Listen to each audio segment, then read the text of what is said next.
In the quiet town of Silver Springs, Pennsylvania, fear has taken root. A once thriving community now lives under the shadow of the Road Kings, a ruthless motorcycle gang that thrives on intimidation and control. Businesses are shuttered, streets are empty, and hope seems like a distant memory. But everything changes when Dr. Benjamin Caldwell, a 75-year-old black veteran and former Army trauma surgeon, arrives at Pete's Diner in his wheelchair. Known simply as Doc Ben to those who know his quiet strength, he carries more than the weight of his years. He carries the wisdom and resilience forged in the fires of war. As the gang's leader, Marcus Havoc Reed, tightens his grip on the town, Ben sees an opportunity to do more than resist. He reaches out to his old friend Colonel William Callahan, leader of the Veterans Guardian Riders, a disciplined motorcycle club of veterans who protect the vulnerable. Together, they form an alliance to take back the town, but their mission becomes more than just a fight against the gang. It's a battle for the soul of Silver Springs. What unfolds is a story of unexpected kindness, acts of courage, and the transformation of enemies into allies. As tensions rise, lives are changed in ways no one could have imagined. But will the Guardians' vision of hope and unity be enough to defeat the entrenched forces of fear and chaos? Silver Springs, Pennsylvania, was a town shrouded in fear. The once bustling community had grown quiet as the Road Kings, a notorious motorcycle gang, took control. Their leather vests, roaring engines, and scowling faces were enough to send shopkeepers scrambling to lock their doors and residents hurrying inside. Businesses paid protection money, families stayed indoors, and the spirit of the town was crumbling. Dr. Benjamin Caldwell, known simply as Doc Ben, had lived in Silver Springs for decades. At 75, he was a familiar figure in the community. With his strong posture and deliberate movements, Ben often wheeled himself through town in his motorized wheelchair, his sharp eyes taking in the world around him. A decorated Army trauma surgeon, Ben had spent decades saving lives on battlefields, earning the nickname the Angel of Baghdad. But here in Silver Springs, surrounded by fear, his role was less defined. That morning, Ben rolled toward Pete's Diner, the closest thing the town had to a sanctuary. The clanging bell above the door announced his arrival.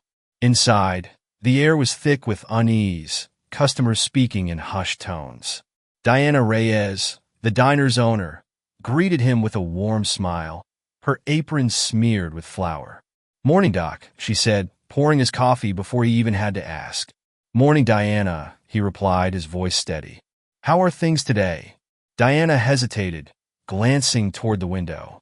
"The Road Kings came through last night. Mason's Hardware is boarded up again." Ben frowned but said nothing. The hardware store had been vandalized twice this month alone, and everyone knew why Tom Mason had refused to pay the gang's so-called protection fees. As Ben sipped his coffee, the familiar growl of motorcycle engines filled the air. The diner grew silent as the gang parked outside. The door burst open, and three leather-clad men strode in, their presence sucking the air from the room. "Well, look who it is," sneered one of them, a wiry man with a jagged scar across his cheek. His eyes locked on Ben. The war hero. Ben didn't flinch. He simply turned to face them, his expression calm. "Morning, gentlemen." The scarred man's smirk faltered. "You're pretty bold, sitting here like you don't have a care in the world." "I don't have time for fear," Ben said evenly. "Now, if you'll excuse me, I'm enjoying my coffee." The gang members laughed, but there was an edge to it. Diana stepped forward, her chin held high. "If you're here to make trouble, you can leave," she said firmly. "We don't need your kind here." The scarred man glared at her, but Diana didn't back down.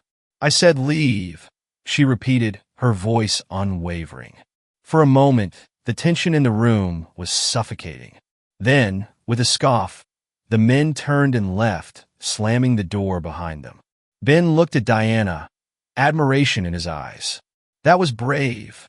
She shrugged, though her hands trembled slightly as she poured another cup of coffee. Someone had to say something. As the diner slowly returned to normal, Ben sat quietly, his mind racing. He had seen courage like Diana's before on battlefields, in hospital tents, but he also knew it wasn't enough on its own. The town needed more than bravery. It needed a plan. That evening, as the sun dipped below the horizon, Ben sat in his small home on the edge of town. The walls were lined with bookshelves, photographs, and framed certificates from his military career.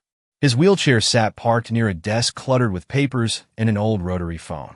He picked up the phone and dialed a number he hadn't used in years. The line buzzed before a gruff voice answered. "This is Callahan," the voice said. "Will," Ben said, a rare warmth in his tone. "It's Ben Caldwell." A pause. Then, "Doc, is that really you?" "It's me," Ben confirmed. "What's going on?" Ben hesitated, glancing out the window at the darkened street. "I need your help. Silver Springs needs your help." Ben explained the situation, detailing the Road King's reign of terror and the toll it was taking on the town. He described the vandalism, the fear, and the quiet despair he saw in his neighbor's eyes. "You always did have a way of finding trouble," Callahan said, his tone light but thoughtful. "What's your plan?" "We stand up to them," Ben replied. "Not with fists, but with unity. We show them that this town is stronger than they think." Callahan chuckled. "You always did like the hard road. I'll see what I can do." Ben hung up the phone and stared out the window. The street was silent, the houses dark. He knew the road ahead would be difficult, but Diana's courage earlier had reminded him of something he had almost forgotten.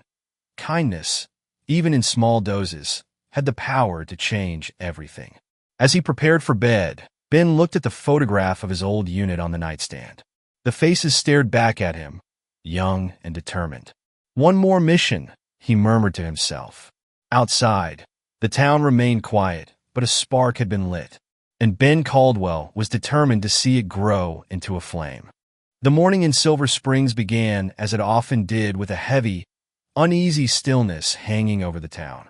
Ben Caldwell sat at his small kitchen table, the aroma of freshly brewed coffee filling the air. His thoughts lingered on the phone call from the night before. Colonel William Callahan, better known as Iron Will, was the kind of man who didn't make promises lightly. If he said he'd see what he could do, it meant action was already in motion. Ben looked out the window at the quiet street. A newspaper rested on the porch, the headline about another break-in catching his attention. Mason's hardware vandalized again. He sighed, a pang of frustration tightening his chest. Tom Mason was a proud man, but even pride had its limits. Later that morning, Ben wheeled himself in a Pete's diner. Diana greeted him with her usual warmth, though there was a tension in her smile. The regulars sat scattered around the room, their conversations subdued.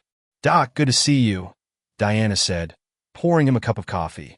Ben nodded, but his attention was drawn to the man sitting at a corner booth. Tom Mason looked exhausted, his eyes sunken and his hands gripping his coffee mug like it was the only thing holding him together. Ben rolled over to him. "Morning, Tom." Tom glanced up and forced a weak smile. "Morning, Ben. You holding up?" Tom hesitated, then shook his head. "I don't know how much more of this I can take. They smashed the front window again last night, stole tools and supplies. Insurance barely covers anything anymore." Ben placed a hand on Tom's shoulder. "You're not alone in this. We're going to figure it out." Before Tom could respond, the familiar roar of motorcycle engines rumbled outside. Everyone in the diner tensed. The Road Kings had arrived. The gang sauntered in, led by Marcus Havoc Reed. He was younger than Ben had expected, probably in his mid-30s, with a rugged face that might have been handsome if it weren't hardened by years of anger. His leather vest bore patches that announced his rank and deeds, most of them violent. Havoc scanned the room, his eyes locking onto Tom. "Morning, Mason," he said, his tone mockingly cheerful. "Hope you're ready to pay up this time." Tom stood, his jaw clenched. "I already told you. I'm not paying." Havoc's grin widened. "And I already told you. That's a bad idea." Ben wheeled forward, placing himself between Havoc and Tom. "He said no," Ben said calmly. Havoc's gaze shifted to Ben, and for a moment, the room felt electric. "Who are you supposed to be? The welcoming committee?" "Just someone who believes this town deserves better," Ben replied. Havoc's smirk faltered, but he quickly recovered. "You've got guts, old man. I'll give you that. But guts don't get you far around here." Ben held his ground, his voice steady. "You're underestimating this town, Marcus. Silver Springs is stronger than you think. Havoc's smile disappeared entirely. We'll see about that. He motioned for his men to follow him, and they left as suddenly as they had arrived. That evening, Ben made another call to Callahan. "Doc," Will answered, "I've got good news. The Guardians are ready to ride." The Veterans Guardian Riders were a motorcycle club like no other. Made up of veterans, they carried the discipline and camaraderie of the military into their civilian lives. They weren't just bikers, they were protectors, using their skills to help communities in need. "They'll follow my lead," Will continued. "But we need a plan. These gangs don't back down easily." "I've got some ideas," Ben said. "But this has to be more than a show of force. We're not here to fight, we're here to show them a better way." "Understood," Will replied. "We'll be there by tomorrow." True to his word, the Guardians arrived the next morning. The sight of nearly 20 motorcycles rolling into Silver Springs was enough to draw curious and cautious glances from the townspeople. The Guardians were an impressive sight, their military precision evident in the way they moved as a unit. Will dismounted his bike and strode over to Ben, his leather vest adorned with patches of service and honor. He extended a hand. "Document. It's good to see you again." Ben clasped his hand firmly. "Glad you're here, Will." The Guardians wasted no time getting to work. They divided into teams, stationing themselves near vulnerable businesses and patrolling the streets. Their presence alone was enough to make the Road Kings think twice about causing trouble. That afternoon, Tom Mason approached Will with a box of supplies. "Take this," he said, his voice gruff but sincere. "It's not much, but maybe it'll help." Will raised an eyebrow. "You don't have to do that, Mr. Mason." "I know," Tom replied. "But if you're willing to stand up for us, the least I can do is support you." Will accepted the box with a nod. "Thank you." The gesture didn't go unnoticed.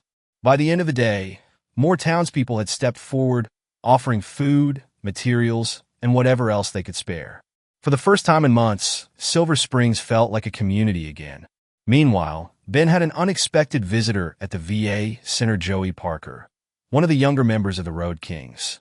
Joey's arm was wrapped in a makeshift bandage, a result of a fight that hadn't gone his way. "You here for help?" Ben asked, his tone neutral. Joey hesitated before nodding.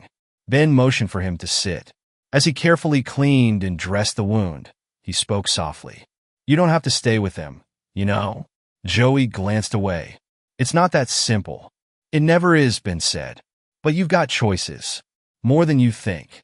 For a moment, Joey looked like he wanted to say something, but he stayed silent. When Ben finished, he muttered a quiet thanks and left.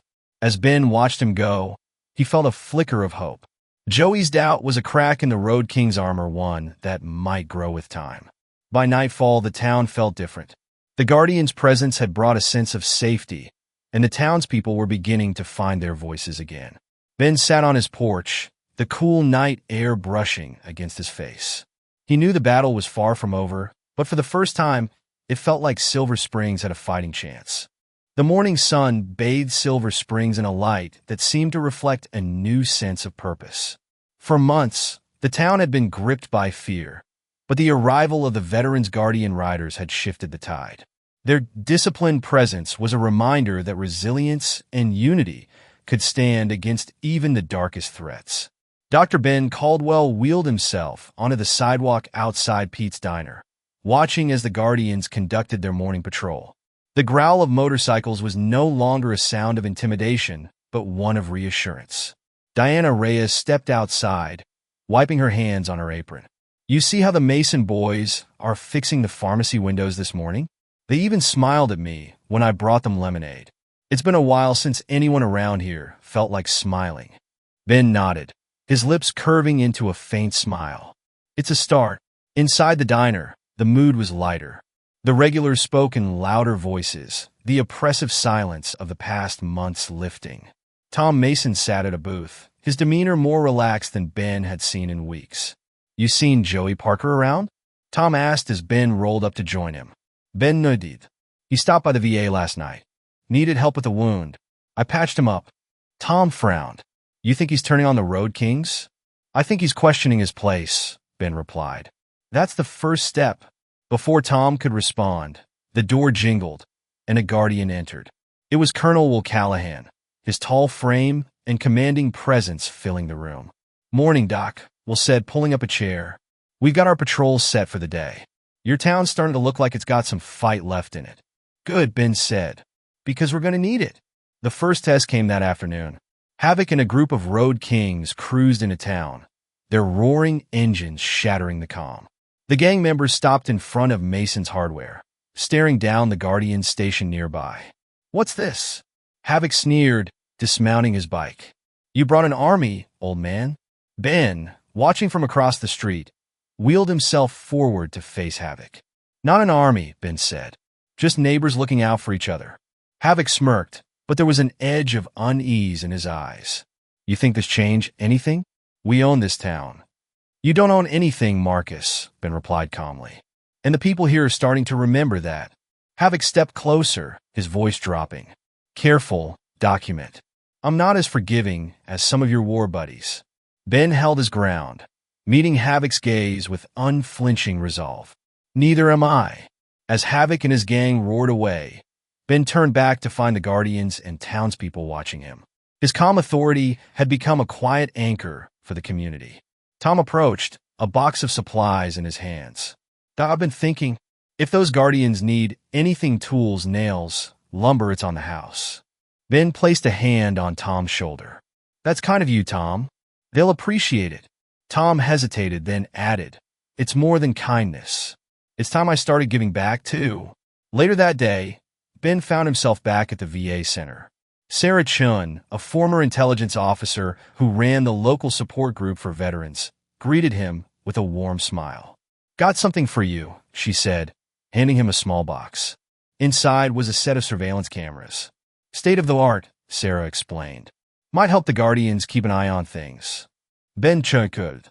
"You always were one step ahead." Sarah's smile faded. "I just want to see this town make it, Ben. Too many places like this are falling apart." "We won't let that happen," Ben said, his tone firm. That evening, Ben was sitting on his porch when he heard the faint crunch of gravel. Joey Parker emerged from the shadows, his expression nervous. "Ugh." Ben grunted. "What brings you by?" The young man hesitated, then sat on the steps. I'm not sure where else to go." Ben waited, giving him space to speak. "I've been with the Road King since I was 17, Joey admitted.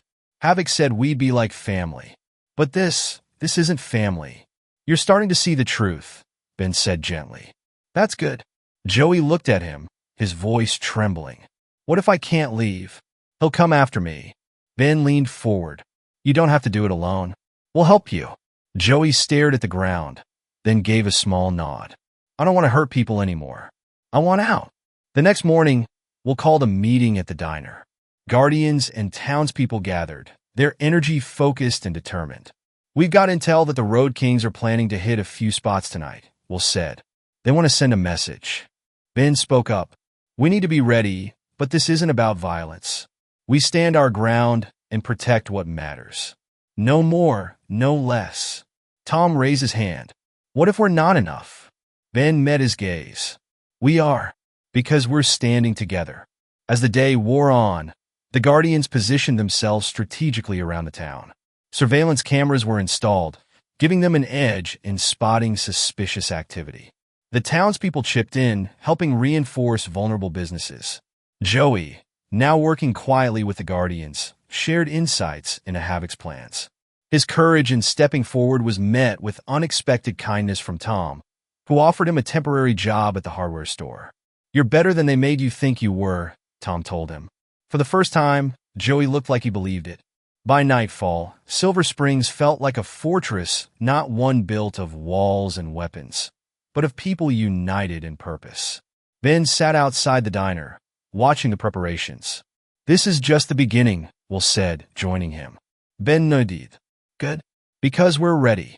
Silver Springs had seen its share of long nights, but this one felt different. Instead of fear, a quiet determination filled the air. The Guardians patrolled the streets, their motorcycles humming in unison. Residents peeked from behind curtains, some holding makeshift weapons or standing ready to sound alarms. For the first time in months, the town wasn't cowering, it was preparing to stand its ground. Dr. Ben Caldwell sat inside the diner, sipping his coffee as he watched Will and the Guardians finalize their plans. Joey Parker sat nervously at a nearby booth, his hands fidgeting with a napkin. Ben had been watching him closely, noting the tension in his shoulders and the flickers of doubt that crossed his face. "Joey," Ben called softly. The young man looked up, startled. "Why don't you step outside with me for a moment?" Joey hesitated but nodded. Together, they moved to the porch. The evening air was cool, and the faint sound of engines echoed in the distance. "You're doing the right thing," Ben said, his tone calm but firm. Joey sighed, his breath fogging in the air. "It doesn't feel like it. Havoc's gonna know I talked. He'll come after me." "He might," Ben admitted. "But you're not alone anymore. That's the difference." Joey glanced toward the street, where a group of Guardians stood talking. "They don't even know me." "They know enough," Ben said. "They know you had the courage to step away from something toxic. That's all they need to know." Joey was quiet for a moment, then asked, "How'd you do it?" "All those years in the army, surrounded by chaos. How'd you stay calm?" Ben thought for a moment, his gaze distant. "Because I believed in the people I was fighting for. And I saw kindness even in the darkest places. It reminded me that there's always hope." Inside the diner, Will stood with Sarah Chun, reviewing the town's defenses. Sarah's surveillance equipment had already proven invaluable, alerting them to potential weak spots. "We've got eyes on Main Street, the pharmacy, and Mason's Hardware," Sarah said. "But the diner and the gas station are still vulnerable." Will nodded. "We'll position a team at each. Keep the patrols tight. We're not here to escalate, just to hold." Diana, standing behind the counter, chimed in. "If they come here, I'll be ready." Will smiled at her determination. "Let's hope it doesn't come to that." As night fell, the Guardians took their positions. Ben watched from the porch as they coordinated with the townspeople, the seamless teamwork giving him a sense of pride. Tom Mason arrived with a truckload of supplies, parking near the pharmacy. He handed out flashlights, nails, and planks, helping reinforce windows and doors. "You don't have to do this," one of the Guardians said. Tom shook his head. "If I don't stand up now, when will I? Besides, this town has done plenty for me over the years." Tom, I gave something back. Joey's courage was put to the test when Havoc's lieutenant, a burly man named Diesel, showed up at the gas station. Diesel was known for his brutal methods, and his appearance sent a ripple of fear through the few townspeople stationed there. But Joey stepped forward before anyone else could react. "Diesel," Joey called, his voice steady despite the tremor in his hands. Diesel's eyes narrowed. "What are you doing here, Parker? Thought you were running errands for Havoc." "I'm not running anything for Havoc anymore," Joey replied. The tension thickened as Diesel stepped closer. "You sure about that? Because if you're not with us, you're against us." Joey swallowed hard but held his ground. "I'm sure." Before Diesel could respond, a Guardian stepped forward, placing himself between the two men. "That's enough," the Guardian said, his tone calm but firm. Diesel glanced at the Guardian, then at Joey. "You're making a big mistake, kid." Joey said nothing, but his silence was enough. With a snarl, Diesel stormed off, leaving Joey shaken but resolute. Meanwhile, Ben had been gathering the townspeople at the community center for an impromptu meeting. The room buzzed with nervous energy as residents filled the chairs and lined the walls. Ben wheeled to the front of the room, his calm demeanor quieting the crowd. "I know you're scared," he began. "I know it feels like we're up against something too big to fight. But look around you. You're not alone in this." He paused, letting his words settle. "When I was a surgeon in Baghdad, I saw what fear could do. It could break people, but I also saw what hope could do. It could rebuild them. And that's what we need to focus on now, rebuilding." A murmur of agreement rippled through the crowd. "Kindness doesn't just heal people," Ben continued. "It brings them together. That's our strength. Not guns, not fist unity. So tonight, let's show them what this town is really made of." The room erupted into quiet applause. For the first time in months, the residents of Silver Springs felt empowered. As midnight approached, tensions escalated. A group of Road Kings was spotted near the hardware store, but the Guardians intercepted them before any damage could be done. Another small skirmish broke out at the pharmacy, but it ended quickly with no injuries. Joey worked alongside the Guardians, his fear gradually giving way to a sense of purpose. He helped reinforce barricades and passed along valuable information about the gang's habits. "You're a quick learner," Will said, clapping Joey on the shoulder. Joey managed a small smile. "Feels good to be doing something right for a change." By dawn, the streets were quiet again.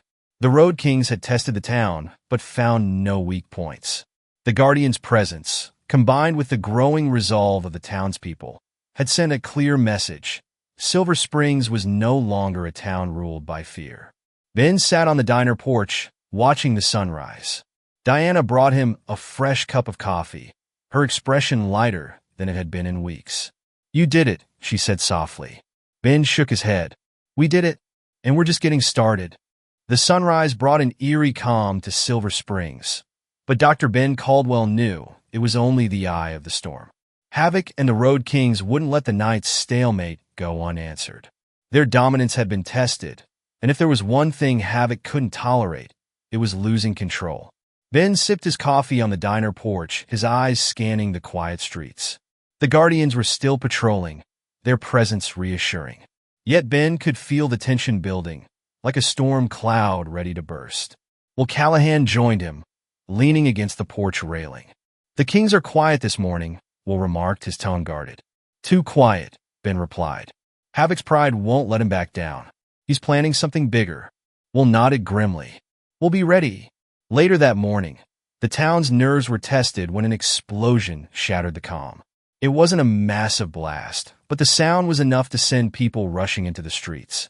Smoke billowed from the pharmacy, and by the time Ben and Will arrived, the Guardians were already assessing the damage. "It was a warning," Sarachin said, holding up a small piece of charred metal. "Crude, but deliberate. They wanted to rattle us." Ben scanned the crowd, his sharp eyes noticing the fear creeping back into people's faces. He wheeled closer to the damaged building, addressing the gathering residents. "This is exactly what they want," Ben said, his voice steady and commanding. "They want us to feel powerless. But look around you. No one here is running. That's how we win, by refusing to give in." His words hung in the air, a lifeline for the anxious crowd. As the Guardians worked to secure the pharmacy, Diana Reyes approached Ben with a troubled look. "Joey's missing," she said. Ben's chest tightened. "How long?" "Since early this morning," Diana replied. "He left his work gloves at the hardware store. Tom said he didn't come back after his shift." Ben's mind raced. Joey had been making progress, but his fear of Havoc's wrath still loomed large. If the gang had found him, there was no telling what might happen. "We'll find him," Will assured Ben. "He knows too much about their plans. Havoc won't let him walk away easily." That evening, a town hall meeting was called at the community center. The room was packed with nervous residents, the air thick with tension. Ben took his place at the front, flanked by Will and Sarah. "We've had our first real test," Ben began, addressing the crowd. "The pharmacy attack was meant to scare us, to make us doubt ourselves. But I see strength in this room. I see a community that refuses to back down." Tom Mason stood and spoke. "What about Joey? If they took him, what's stopping them from coming after more of us?" Ben met Tom's gaze, his tone resolute. "That's why we stand together. They thrive on fear, but if we don't give them that, they lose their power." Sarah stepped forward, holding a map. "We've identified several potential locations where they might be holding Joey. With your help, we can narrow it down." Volunteers stepped up, their faces set with determination. Despite their fear, they were ready to protect one of their own. The search for Joey intensified as night fell. The Guardians divided into teams, scouring abandoned buildings and back roads. Tom and a few townspeople joined in, their flashlights cutting through the darkness. Ben remained at the diner, coordinating efforts with Sarah via radio. His mind wandered to his years in the Army, where rescue missions were a test of both skill and resolve. This time, the stakes felt even higher. Joey's future and the town's unity hung in the balance. A crackle over the radio broke his thoughts. "We've got movement near the old sawmill." Will's voice came through. "Looks like a few bikes parked outside." Ben gripped the radio. "Be careful, Will. If Joey's there, they'll be watching him closely." At the sawmill, Will and his team approached cautiously. The Guardians had the training to remain undetected, and they used it to their advantage. From their vantage point, they saw Joey tied to a chair in the dimly lit building, guarded by 2 gang members. Will signaled to his team, and they moved into position. With practiced precision, they subdued the guards without a sound, freeing Joey moments later. Joey's face was pale, but his relief was evident. "I thought," he began, his voice shaking. "You're safe now," Will said firmly. "Let's get you out of here." Back at the diner, the mood shifted when Joey was brought in, shaken but unharmed. Diana rushed to his side, her kindness once again a balm for his frayed nerves. "They're planning something big," Joey said once he'd calmed down. "Havoc's calling in reinforcements. He's done playing games." Wolf frowned. "How many?" 20, maybe more," Joey replied. "He wants to hit the hardware store and the diner, make examples of both." Ben's jaw tightened. "Then we make our stand here." The next day was a whirlwind of preparation. The Guardians fortified key locations, while townspeople reinforced their homes and businesses. Sarah's surveillance equipment provided vital intel, giving them a glimpse into Havoc's movements. Tom Mason stepped up in a big way, organizing shifts to patrol the streets. He even hired a few of the defecting gang members to help with repairs, showing them there was a way out of their old lives. Joey, still recovering, insisted on helping. "I owe you all for not giving up on me," he said. Ben placed a hand on Joey's shoulder. "You don't owe us anything. You're part of this town now. That's all that matters." As dusk settled over Silver Springs, the Guardians and townspeople stood ready. Havoc's gang was coming, but this time, the town wasn't facing them with fear. They were facing them with unity. Ben looked out at the gathered crowd, his heart swelling with pride. "Tonight, we stand not just for ourselves, but for each other. This isn't just about fighting back, it's about showing them who we really are." The crowd nodded, their resolve unshakable. The night ahead would be a defining moment for Silver Springs. The streets of Silver Springs were silent, save for the faint hum of the Guardians' motorcycles as they patrolled the edges of town. Inside the diner, Ben Caldwell sat in his wheelchair, watching the clock. The weight of the coming confrontation pressed heavily on him, but he refused to let it show. Diana Reyes poured him another cup of coffee, her hand steady despite the tension in the air. "You sure you're ready for this?" she asked softly. Ben looked up, his expression calm but resolute. "This isn't the first time I've faced down a storm, Diana. It won't be the last." At the hardware store, Will Callahan and his team fortified their defenses. Joey Parker stood nearby, nervously adjusting his borrowed Guardian vest. He still looked like a boy trying to wear a man's armor, but there was a spark of determination in his eyes. "They'll come hard," Will said, addressing the group. "Havoc's bringing everything he's got, but remember, this isn't just about fighting back. It's about protecting what we've built here." Joey raised his hand hesitantly. "If Havoc sees me, he'll target me. What if I'm the reason someone gets hurt?" Will stepped closer, placing a hand on Joey's shoulder. "You've already shown more courage than most men twice your age. Stick with us, and we'll get through this together." Joey nodded, swallowing his fear. As night fell, the sound of motorcycles roared in the distance. Ben, sitting on the diner porch, straightened in his chair. The Guardians, stationed strategically around the town, moved into position. Havoc and his gang came into view like a thundercloud rolling over the horizon. 20 bikes, their engines snarling like predators, lined up on Main Street. Havoc dismounted first, his leather vest adorned with skull patches, each one a testament to his reign of terror. He stepped forward, his gaze landing on Ben. "You should have stayed out of this, old man," Havoc growled. "Now you've forced my hand." Ben wheeled himself down the porch ramp, coming to a stop in the middle of the street. The soft glow of the streetlights illuminated his calm expression as he faced Havoc and his men. "This town isn't yours, Havoc," Ben said evenly, "and it never will be." Havoc laughed, a sharp, humorless sound. "You think a bunch of has-been soldiers and scared townsfolk can stop me?" Ben didn't flinch. "I think you've forgotten what real strength looks like." The standoff escalated when Diesel, Havoc's lieutenant, stepped forward with a sneer. "Let's make this quick, boss. The diner and the hardware store go up first." Before Havoc could give the order, Ben spoke again. You ever hear of the Angel of Baghdad? He asked, his voice carrying over the tense silence. Havoc frowned. What are you talking about? Ben leaned forward in his wheelchair. That was my name in the army. I ran a combat hospital during the worst of the fighting in Iraq.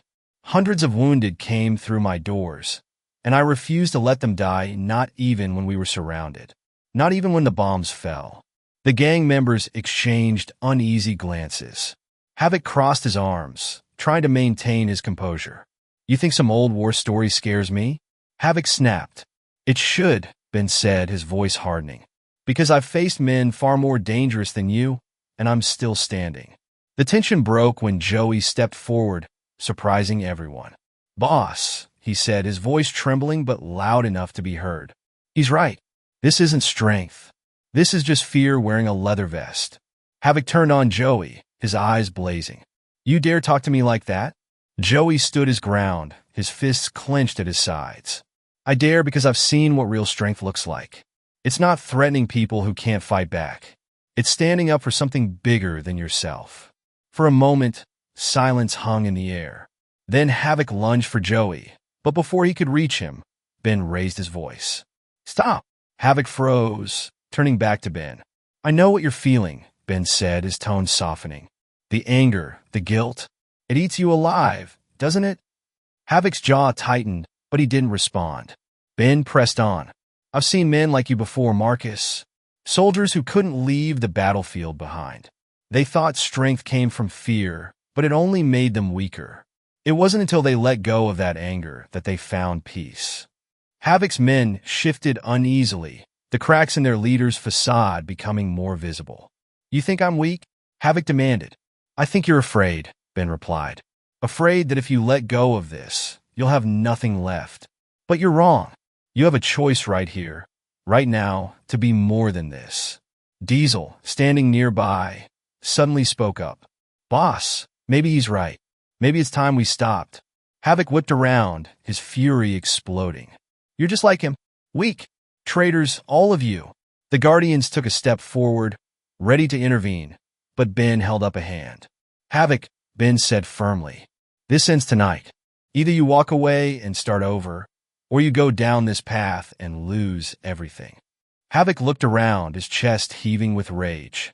His men were no longer standing as a unified force. Some looked at him with doubt, others with fear. Finally, he turned back to Ben, his voice shaking. You think you can just talk me out of this? I think you're tired, Ben said quietly. Tired of carrying this alone? Let us help you. For a long moment, Havoc stood there, his fists clenched, his body trembling. Then, with a guttural growl, he threw his weapon to the ground. It's over, he said, his voice barely above a whisper. The Guardians moved quickly, disarming the remaining gang members and securing the area. Havoc sank to his knees, his anger and bravado finally giving way to exhaustion. Ben wheeled closer, his voice gentle. You made the right choice. Havoc looked up at him, his eyes filled with a mix of relief and regret. What happens now? Now, Ben said, you get the chance to start over. As dawn broke over Silver Springs, the town stood together, stronger than ever. The Guardians and the townspeople worked side by side to clean up the damage and rebuild. Joey, now fully committed to his new path, helped carry supplies to the hardware store, his head held high. Ben watched from the diner porch, a small smile on his face. For the first time in months, Silver Springs felt like a place of hope. The morning sun cast a golden light over Silver Springs as its people worked together to repair what the Road Kings had tried to destroy. The Guardians guided the efforts with precision, their military training turning the chaos of recovery into an organized mission. For the first time in months, hope began to take root in the town. Dr. Ben Caldwell sat at a table outside Pete's diner, watching the activity unfold. Havoc and his loyalists had been handed over to law enforcement the previous night. The remaining gang members, those who had chosen to surrender, were now scattered among the townspeople, visibly uncertain but willing to help with the recovery. Joey Parker approached Ben, wiping sweat from his brow. That's the last of the supplies for the hardware store, he said, his voice lighter than it had been in weeks. Ben nodded. You're doing good work, Joey. The kind that lasts. Joey hesitated. Do you think they'll ever forgive me? The town, I mean? Ben met his eyes, his tone steady. Forgiveness takes time, but actions speak louder than words. Keep doing what you're doing, and they'll see who you really are. At the Guardian headquarters in the community center, Will Callahan was reviewing intelligence with Sarah Chun. Maps of the region covered the table, marked with potential locations tied to the Road King's larger network. We've dismantled Havoc's grip on Silver Springs, Will said, pointing to the cleared areas. But there are still splinters of his operation in nearby towns. If they regroup, they could come back stronger. Sarah frowned. We can't afford to wait for that to happen. We need to take the fight to them. Will leaned back, rubbing his chin. Ben's been pushing for a peaceful solution wherever possible. He might not go for a full offensive. He's not wrong, Sarah said thoughtfully. If we can reach some of these splinter groups before they dig in, maybe we can turn them like we did with Joey and a few of the others. Ben joined Will and Sarah later that afternoon, his calm presence immediately commanding attention. He listened carefully as they presented their findings and the potential risks of inaction. You're right, Ben said finally. We can't let them regroup. But this isn't just about neutralizing a threat, it's about showing them a better way. Will nodded. So, what's the plan? Ben tapped the map. We focus on the ones who've lost their way, but are still looking for a purpose. The ones like Joey. If we can reach them, we'll weaken the entire network without firing a shot. The Guardians mobilized quickly, reaching out to contacts in nearby towns and gathering intelligence on the remaining Road King's factions. Their first target was a small group operating out of an abandoned warehouse 20 miles south of Silver Springs. Joey volunteered to go with them, eager to make amends for his past. I know how they think, he said. I can talk to them. Ben studied him for a moment, then nodded. All right, but you follow Will's lead, understood? Yes, sir, Joey said, standing a little straighter. The warehouse was surrounded by overgrown brush and rusted machinery, a stark contrast to the clean, disciplined approach of the Guardians. As they approached, they spotted a handful of gang members lounging near the entrance, their bikes haphazardly parked nearby. Will signaled his team to hold position while Ben and Joey stepped forward. The gang members tensed at the sight of them, their hands drifting toward their weapons. We're not here to fight, Ben called out, his voice steady. We're here to talk. A wiry man with a scar running down his cheek stepped forward, eyeing them warily. What's this about? Your leader, Havoc, is done, Ben said. The Road King's reign in Silver Springs is over. But that doesn't mean it's too late for you. The scarred man sneered. Too late for what? To get locked up like Havoc? Joey stepped forward, his voice earnest. It's not about that. It's about finding something better. I was where you were not long ago, and I'm telling you there's another way. The gang members exchanged uncertain glances, but the scarred man's expression hardened. We're not interested in your charity. Ben didn't flinch. This isn't charity. It's a choice. You can keep running from one dead-end fight to another, or you can start building something real, something that lasts.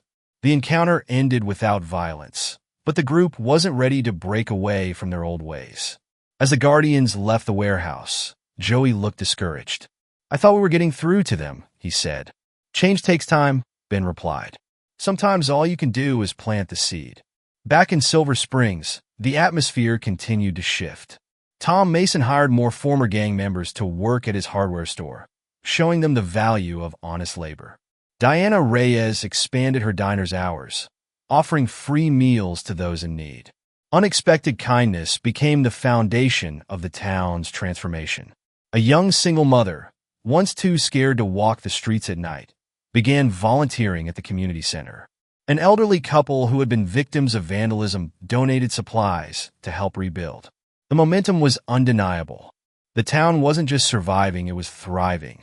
As the days passed, news of Silver Springs' recovery spread to nearby towns.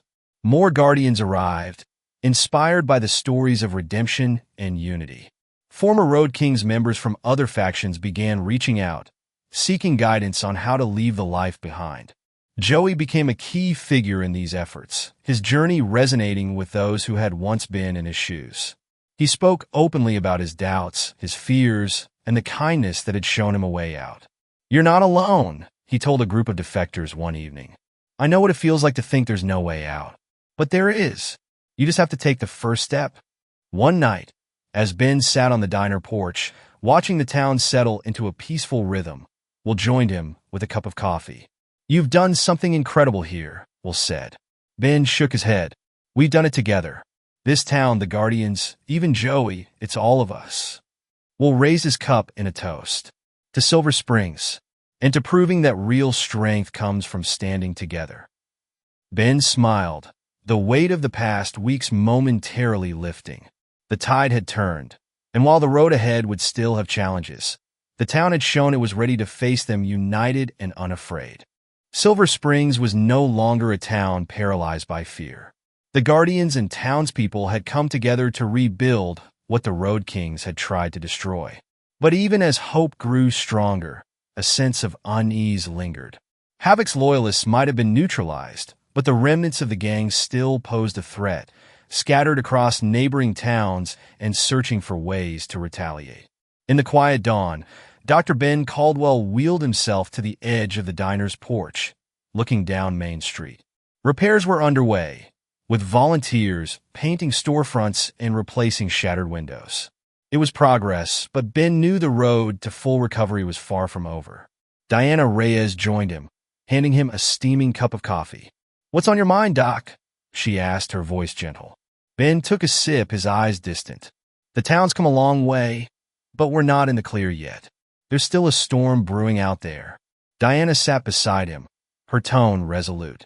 "We'll face it, just like we've faced everything else." At the Guardian headquarters, Will Callahan and Sarah Chun were reviewing the latest intelligence reports. News had come in from a neighboring town. A small faction of former Road Kings, still loyal to Havoc's ideology, was regrouping under a new leader. "They're calling themselves the Steel Fangs," Sarah said, her brow furrowed as she pointed to the map. "They've hit a few businesses in Baxter and Rivertown. Nothing big yet, but it's escalating." Will crossed his arms, his jaw tightening. "They're testing the waters, seeing how far they can push before we respond." Joey Parker, now a trusted member of the Guardians, leaned over the map. "If they're anything like Havoc's crew, they'll try to make an example of someone. It's how they keep control." Ben entered the room, his presence commanding as always. "Then we need to show them that Silver Springs doesn't bow to fear anymore." The Guardians decided to confront the Steel Fangs before they could gain momentum. Will organized a team to head to Rivertown, where the gang was rumored to be planning their next move. Ben insisted on joining them, despite Will's protests. "You're the heart of this town," Will said. "If something happens to you..." Ben cut him off with a calm but firm tone. "I've faced worse, Will, and I'm not about to stop now." Joey stepped forward. "If Doc's going, so am I." When the Guardians arrived in Rivertown, they found a community on edge. The Steel Fangs had recently vandalized the local grocery store and threatened the owner, a young mother named Carla Morales. Carla met the Guardians at her store, her eyes filled with worry. "They said if I didn't pay, they'd burn the place down," she said, her voice trembling. Ben reached out, his calm demeanor reassuring. "You're not alone in this. We're here to help." Carla hesitated, then nodded, tears welling in her eyes. "Thank you. I didn't know who else to turn to." The Guardians set up a temporary base in Rivertown, using the grocery store as a focal point for their efforts. They coordinated with local law enforcement and rallied the townspeople, encouraging them to stand together against the gang. Meanwhile, Joey took it upon himself to talk to some of the younger men in the area who had been approached by the Steel Fangs. He shared his own story of leaving the Road Kings, emphasizing the importance of choosing a different path. One of the young men, a wiry teenager named Marcos, listened intently. "Do you really think someone like me can change?" he asked. Joey nodded. "I know you can. It's not easy, but it's worth it. You don't have to be who they want you to be." The Steel Fangs didn't take long to respond. On the second night, they rode into Rivertown, their bikes roaring as they surrounded the grocery store. Their leader, a burly man named Razor, stepped forward, his leather vest emblazoned with a jagged fang emblem. "This is Steel Fang's territory now," Razor declared, his voice echoing through the street. "Anyone who doesn't fall in line gets crushed." Ben rolled out of the store, his calm presence silencing the murmurs of fear. "This isn't your territory, Razor, and these people aren't yours to threaten." Razor sneered, stepping closer. "You think an old man in a wheelchair is going to stop me?" Before Ben could respond, Joey stepped beside him, his voice steady. "He's not alone. None of us are." Razor's eyes narrowed. "Joey Parker, never thought I'd see you standing against your own." "I'm not standing against anyone," Joey said. "I'm standing for something. Something better than this." The standoff grew tense, but the Guardians had anticipated Razor's aggression. As the Steel Fangs tried to escalate, Will and his team moved in, their military training allowing them to neutralize the threat without unnecessary violence. During the chaos, Ben confronted Razor directly. "You don't have to keep living this way," he said, his voice steady. "There's a way out if you're brave enough to take it." Razor hesitated, his bravado faltering. "What do you know about it?" "I know what it's like to feel trapped," Ben replied. "I've seen men like you before. Men who thought anger and control were the only ways to survive. But they were wrong. You can be more than this." The confrontation ended with Razor and his men retreating, their confidence shaken by the unity and resilience of the town. In the days that followed, Rivertown began to rebuild, inspired by Silver Spring's example. Marcos, the young man Joey had spoken to, stepped forward to help repair the grocery store. "You were right," he told Joey. "I don't have to be like them." Joey smiled, clapping Marcos on the shoulder. "It's a good first step. Keep going." Back in Silver Springs, Ben reflected on the events in Rivertown. He knew the fight wasn't over, but each victory brought them closer to a world where fear no longer ruled. Sitting on the diner porch, he watched as townspeople mingled with the Guardians, their bonds growing stronger with each passing day. "Hope is a powerful thing," Ben said quietly to Will, who had joined him with a cup of coffee. Will nodded. "And so is the courage to stand together." The aftermath of the Steel Fangs' retreat left Rivertown buzzing with cautious optimism. The sight of the Guardians standing shoulder to shoulder with the townspeople had sparked something profound, a belief that even the darkest days could lead to brighter horizons. Back in Silver Springs, news of the Guardian success traveled quickly. Former gang members working under the Guardian Knights banner swelled with pride, knowing their efforts were making a difference. Yet, amidst the progress, Dr. Ben Caldwell understood that transformation was fragile and required constant nurturing.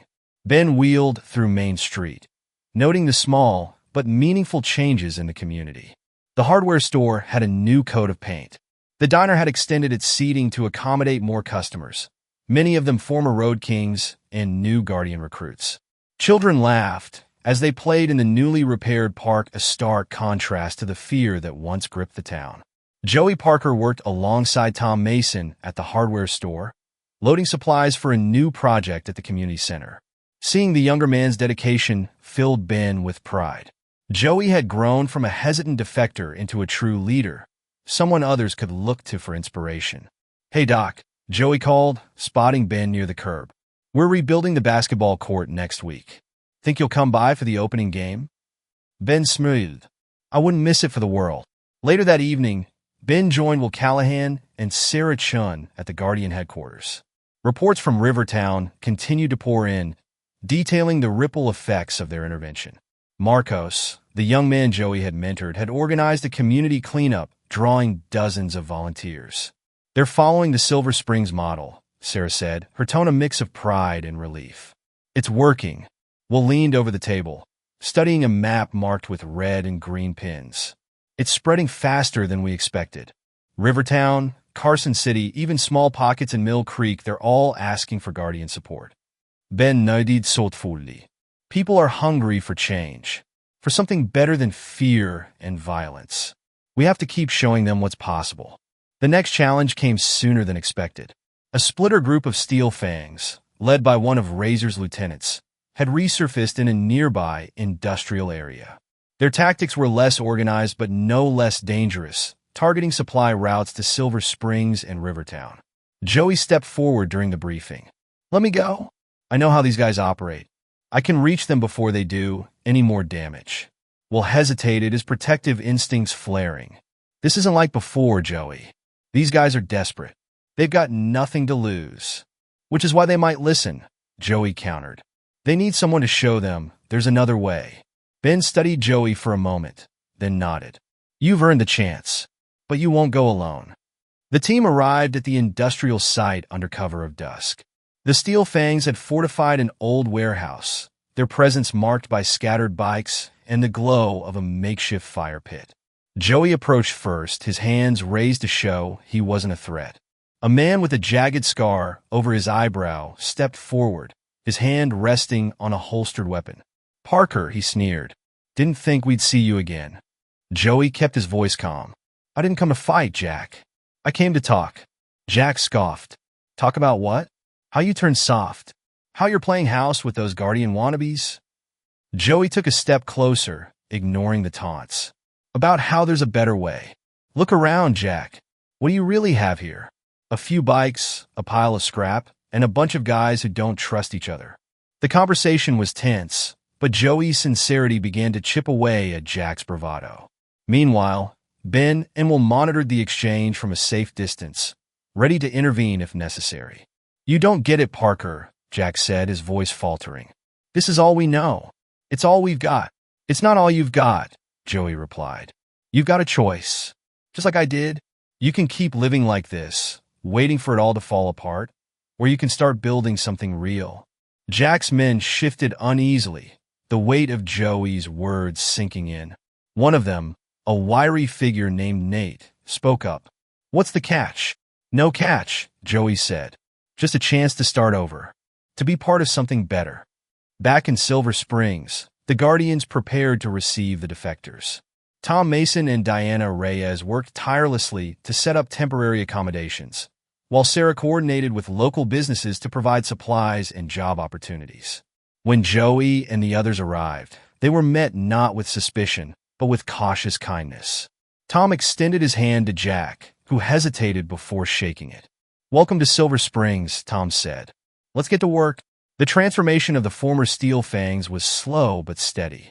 Nate took a job at the community center, teaching kids how to repair bikes. Jack found a surprising talent for carpentry, helping to rebuild damaged homes. Ben watched their progress with quiet satisfaction. He knew the road ahead would still have its challenges, but the small victories kept him hopeful. One afternoon, as Ben sat on the diner porch, Joey joined him, holding a letter in his hand. It's from Marcos, Joey said, smiling. He's starting a mentorship program in Rivertown. He says he couldn't have done it without us. Ben nodded, his heart swelling with pride. It's a ripple effect, Joey. Every act of kindness, every life we touch, it spreads. Joey looked out at the bustling town square, his expression thoughtful. Do you ever think about what would have happened if you hadn't come to Silver Springs? Ben's voice was steady. I think about it every day, and I thank God I did. As night fell, the town gathered at the community center for a celebration. Music filled the air, and laughter echoed through the streets. Former gang members mingled with longtime residents, their differences fading as they shared food and stories. Ben watched from the edge of the crowd, his heart full. Silver Springs had become more than a town. It was a testament to what was possible when people stood together, united by hope and kindness. 1 year after the Guardians helped liberate Silver Springs from fear, the town had become unrecognizable, not because of its buildings or streets, but because of its people. The scars left by the Road Kings and Steel Fangs had faded into the background as the community rebuilt itself, stronger than before. Dr. Ben Caldwell, affectionately known as Doc Ben, was at the heart of it all. From his regular spot at Pete's Diner, he watched the town he had grown to love. Laughter spilled out from the newly repaired basketball court, where Joey Parker coached kids on how to dribble and shoot. Former gang members worked alongside lifelong residents to construct new park benches and plant flowers along Main Street. Ben's thoughts were interrupted by the sound of approaching motorcycles. A group of Guardian riders, including O'Callahan, pulled up outside the diner, their bikes gleaming in the afternoon sun. Ben, Will said as he stepped inside, removing his helmet. You have a letter. Ben raised an eyebrow. A letter? From who? Will handed it to him with a small smile. Joey says you'll want to read it yourself. The envelope was simple, addressed in neat handwriting. Ben opened it carefully, his hand steady but his heart curious. The letter was from Marcos, the young man Joey had mentored in Rivertown. "Dear Doc Ben," it began, "I wanted to thank you and the Guardians for everything you've done, not just for Rivertown, but for people like me. A year ago, I didn't think there was anything else out there for someone like me. I thought my choices were made, my life set. But you proved me wrong. Because of your kindness and belief in second chances, I've started something here I think you'd be proud of. We call it Project Renewal, a program for young people who feel trapped, just like I did. We're teaching them skills, helping them see that they can build something meaningful instead of tearing things down. None of this would have happened without Silver Springs. Without you. Thank you for reminding us that it's never too late to change. With gratitude, Marcos." Ben folded the letter slowly, his chest tight with emotion. Across from him, Will studied his friend's expression. "That kid's making a difference," Will said. "You showed him how." Ben nodded, his voice soft. "We all did. It's not about me, Will. It's about what happens when people believe in something better." The celebration that evening was even more vibrant than usual. Diana Reyes had decorated the diner with streamers and balloons, and tables were piled high with food donated by local businesses. The entire town had come together to mark the anniversary of their transformation. Tom Mason stood near the stage, chatting with Jack and Nate, two former Steel Fangs who now ran a successful carpentry business. Sarah Chun mingled with the crowd, always observing, always planning the next step for the Guardians. Joey Parker found Ben near the edge of the gathering. "You're always watching," Joey teased, handing Ben a cup of coffee. "Someone has to keep an eye on things," Ben replied with a smile. "But tonight, I think it's safe to relax." As the sun dipped below the horizon, the mayor of Silver Springs took the stage to address the crowd. She spoke about the town's journey, about how they had faced fear and refused to let it define them. "And none of this would have been possible without one man's vision," she said, turning toward Ben. "Doc Ben, would you come up here?" The crowd erupted into cheers and applause as Ben wheeled himself forward. He hesitated, always preferring to stay in the background, but Joey and Will gave him gentle nudges of encouragement. When he reached the stage, Ben looked out at the sea of faces. There were young children and elderly residents, former gang members and new recruits, all united by the shared belief that change was possible. "I don't have much to say," Ben began, his voice steady but filled with emotion. "Other than thank you. Thank you for believing in yourselves, in each other, and in the idea that kindness is stronger than fear. This town wasn't saved by me, or even by the Guardians. It was saved by all of you, every act of generosity, every moment of courage, every choice to build instead of destroy. That's what brought us here." He paused, letting his words sink in.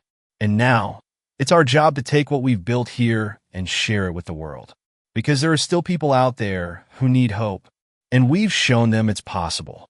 The applause was deafening, but Ben didn't linger on the stage. He returned to his spot near the diner, watching as the celebration continued. "Do you ever stop?" Diana asked, handing him a slice of pie. Ben chuckled. "Not when there's work to do." As the night wore on, Ben found himself reflecting on the past year. The challenges they had faced, the lives they had touched, and the legacy they were building. He thought about Marcos and his letter, about Joey and the basketball court, about the countless acts of kindness that had transformed Silver Springs into a beacon of hope. And for the first time in years, Ben felt at peace. The story of Silver Springs didn't end that night. It continued to spread, reaching towns and cities across the country. The Guardian Knights became a symbol of redemption, proving that even the darkest pasts could lead to bright futures. And at the heart of it all was a quiet, determined man in a wheelchair whose unwavering belief in kindness had changed the lives of everyone around him. The final moments of the evening were quiet. Ben sat on the diner porch, watching the town square glow with life. Joey joined him, leaning against the railing. "You think we'll ever stop?" Joey asked, half joking. Ben smiled, his gaze fixed on the future. "Not as long as there's work to be done." As the first stars appeared in the night sky, Silver Springs stood as a testament to the power of resilience, kindness, and hope. Thank you for joining us on this journey through Silver Springs, a story of resilience, transformation, and the power of kindness to overcome fear. Dr. Ben Caldwell and the people of this small town showed us that no matter how dark the past may seem, hope and compassion can light the way forward. If you found this story inspiring, make sure to subscribe to our channel for more tales that celebrate the strength of the human spirit. Together, we can spread these messages of courage and hope far and wide. There's more to come, stories that uplift, challenge, and remind us of what we can achieve when we believe in each other. Hit the subscribe button now and be a part of our growing community of dreamers and believers. Thank you for reading, and we'll see you in the next story.